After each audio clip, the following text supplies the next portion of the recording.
அனைவருக்கும் வணக்கம். இது சாய் கவிச்சாலன் நான் ஜீவி. இங்கே பாருங்கள் ஒரு காட்சி, மேலே பாருங்கள் ஒரு கேள்வி. காட்சியை கண்டு கவிஞர் எழுதுக. இது எங்கே இருக்குதுன்னா 10ஆம் வகுப்பு தமிழ் புத்தகத்தில் இயல் 3க்கு பின்னாடி மொழியோடு விளையாடு பகுதியில் இருக்குது. அதில் மட்டும் இல்லை, ஒவ்வொரு இயலுக்கு பின்னாடியும் மொழியோடு விளையாடு, அதாவது மொழி பயிற்சிக்காக மொழியை ஆள்வோம், மொழியோடு விளையாடு, இப்படியெல்லாம் நிறைய பயிற்சிகள் கொடுத்துருப்பாங்க. அதில் இதுவும் ஒரு பயிற்சி. இது 10ஆம் வகுப்பு முழு ஆண்டு தேர்வில் 5 மார்க்கு கொடுக்குற, அதாவது 5 மதிப்பெண் வினாக்களில் இது மாதிரி ஏதாவது ஒரு காட்சி கொடுத்துட்டு கேட்பாங்க. அது புத்தகத்தில் இருக்கிற காட்சியாக இருக்கலாம், சில சமயம் புத்தகத்தில் இல்லாத ஒரு காட்சியாகவும் இருக்கலாம். இந்த காட்சி கொடுக்கறதுடைய நோக்கம் என்னன்னா, மாணவர்களுக்கு அந்த கற்பனை திறனையும் படைப்பாற்றலையும் அதிகப்படுத்தணும், மொழியையும் வளர்க்கணும். இதுதான் இதனுடைய நோக்கம்.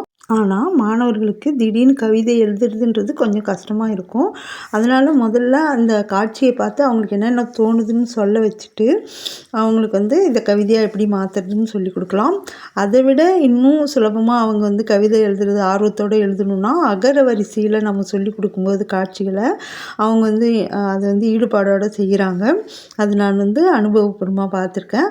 அதனால் இந்த ஒரு காட்சியை நான் அகர வரிசையில் கொடுக்குறேன். அதே மாதிரி எல்லா இயலுக்கு பின்னாடி இருக்கிற காட்சியும் அகரவரிசையில் கொடுக்க முடியும். அது யோசிக்கணும், வார்த்தைகளை யோசித்து அந்த காட்சிக்கு தகுந்த மாதிரி நம்ம அதை அவங்கள பழக்கப்படுத்தினா அவங்க பின்னாடி அகரவரிசை இல்லாமையே ஒரு பெரிய கவிஞர் ஆகிறதுக்கு கூட இது வாய்ப்பு ஏற்படும். அப்போது நம்முடைய உண்மையான நோக்கமும் நிறைவேறிடும். அதாவது மாணவர்கள் ஒரு கவிஞனாக்கிறது, படைப்பாற்றல் ஏற்படுத்துறது, இது போன்ற எல்லாமே இதில் வந்துடும். இப்போ பாருங்கள், இந்த காட்சியில் ஒரு பெண், ஒரு ஏழ்மையான பெண் ஒரு நாய்க்கு உணவு கொடுக்குற மாதிரி ஒரு காட்சி. ஆனால் அவங்க வீடெல்லாம் பார்க்கும்போது ரொம்ப ஏழ்மை நிலையில் இருக்குது. ஏழ்மை நிலையில் இருந்தாலும் அந்த பெண் அன்பு நிறைந்தவளாக இருக்கிறதுனால அந்த உணவு அந்த நாய்க்குட்டிக்கு கொடுக்குற மாதிரி ஒரு காட்சி. இதை நான் அகரவரிசையில் உங்களுக்கு இப்போது சொல்லித்தரேன். இதே மாதிரி தான் எல்லாத்தையும் யோசிக்கும். இந்த காட்சிக்கான அகரவரிசை கவிதை பாருங்கள். அன்பான பெண்ணிவள், ஆர்வமுள்ள பெண்ணிவள், இரக்கமுள்ள பெண்ணிவள், ஈகை குண பெண்ணிவள். அடுத்து பார்த்திங்கன்னா உணவு கொடுக்கும் பெண்ணிவள், ஊர் போற்றும் பெண்ணிவள், எளிமையான பெண்ணிவள், ஏற்றம் பெற வாழ்த்துவோம். இது உங்களுக்கான காட்சி. இந்த காட்சி வச்சு அதே மாதிரி அகரவரிசையில் யோசித்து நீங்கள் ஒரு கவிதை கமெண்ட்ஸில் போடுங்க.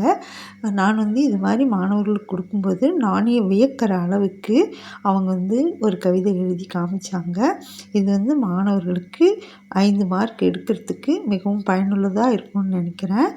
இது போன்ற வேறு ஏதாவது காட்சிக்கு உங்களுக்கு அகரவரிசை ஐடியா வேணும்னா கமெண்ட்ஸில் போடுங்க. இந்த வீடியோ பயனுள்ளதாக இருக்கும்னு நினச்சிங்கன்னா லைக் பண்ணுங்கள், ஷேர் பண்ணுங்கள், சப்ஸ்கிரைப் பண்ணுங்கள். தேங்க்யூ.